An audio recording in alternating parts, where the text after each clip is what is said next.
welcome to my YouTube channel. Pada video kali ini, kita akan melanjutkan materi sebelumnya. Di materi sebelumnya, kita sudah membahas tentang sistem gerak pada manusia, kemudian sistem gerak pada hewan. Nah, kali ini kita akan membahas tentang sistem gerak pada tumbuhan. Gerakan ini terjadi karena adanya proses pertumbuhan dan adanya kepekaan terhadap rangsang. Hal ini disebut dengan iritabilitas. Jadi semua tumbuhan memiliki iritabilitas. Karena adanya iritabilitas ini, tumbuhan menanggapi rangsang dengan gerakan. Gerakannya juga macam-macam. Ada gerakan yang menjauhi rangsang, ada yang mendekati rangsang, dan ada juga gerakan yang tidak menunjukkan arah tertentu. Untuk lebih jelasnya, simak penjelasan berikut. Gerak pada tumbuhan dibagi menjadi beberapa macam, yaitu gerak endoterm, gerak higroskopis, dan gerak etionom. Gerak endoterm yaitu gerakan pada tumbuhan yang diakibatkan oleh rangsangan yang berasal dari dalam tumbuhan itu sendiri. Misalnya yaitu gerak rotasi sitoplasma pada tanaman air Hydrilla verticillata. Kemudian gerak higroskopis yaitu pecahnya polong-polongan ketika sudah tua akibat perubahan kadar air di dalam sel, sehingga bagian buah akan mengerut dan polong terbuka. Misalnya pada dinding sporangium tumbuhan paku. Kemudian gerak etionom yaitu gerakan pada tumbuhan yang disebabkan oleh rangsangan yang berasal dari luar tumbuhan. Gerak etionom dibagi menjadi beberapa macam, yaitu gerak tropisme, gerak taksis, dan gerak nasti.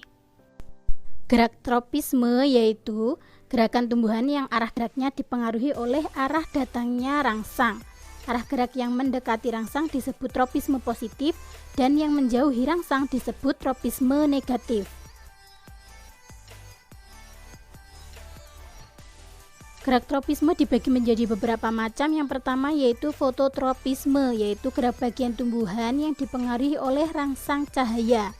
Jadi mendekati arah datangnya cahaya. Kemudian geotropisme, gerakan bagian tumbuhan karena pengaruh rangsangan gravitasi bumi. Arah pertumbuhan ke atas disebut geotropisme negatif, dan arah pertumbuhan ke bawah disebut geotropisme positif. Kemudian hidrotropisme yaitu gerak bagian tumbuhan menuju ke arah yang basah atau yang berair. Kemudian tigmotropisme yaitu gerak melilitnya sulur tumbuhan pada tempat rambatannya. Kemudian kemotropisme yaitu gerak tropisme yang dipengaruhi oleh zat kimia, perbedaan pada pupuk dan air sabun.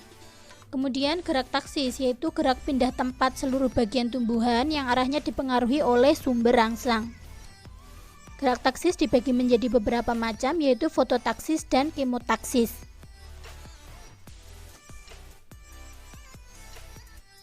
Fototaksis yaitu gerak seluruh tubuh tumbuhan yang disebabkan oleh rangsang cahaya, misalnya pada euglena karena organisme tersebut memiliki arat flagellata dan reseptor cahaya. Kemudian kemotaksis yaitu gerak taksis yang disebabkan oleh rangsang berupa zat kimia. Misalnya saja pada spermatozoa, pada tumbuhan lumut dan paku.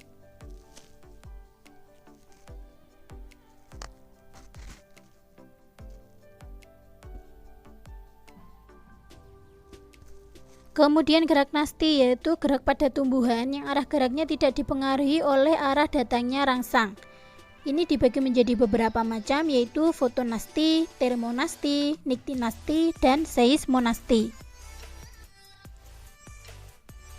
Fotonasti yaitu gerak nasti yang dipengaruhi oleh rangsang berupa cahaya, misalnya pada bunga pukul 4 yang mekar pada sore hari. Kemudian termonasti yaitu gerak nasti yang dipengaruhi oleh rangsangan suhu, misalnya pada bunga tulip yang mekar pada musim semi.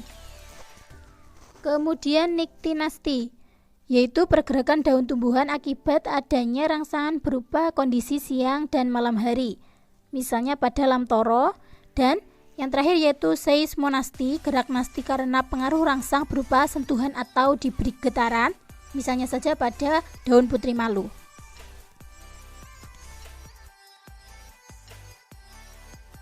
Sekian pembahasan kali ini, sampai jumpa di pembahasan selanjutnya.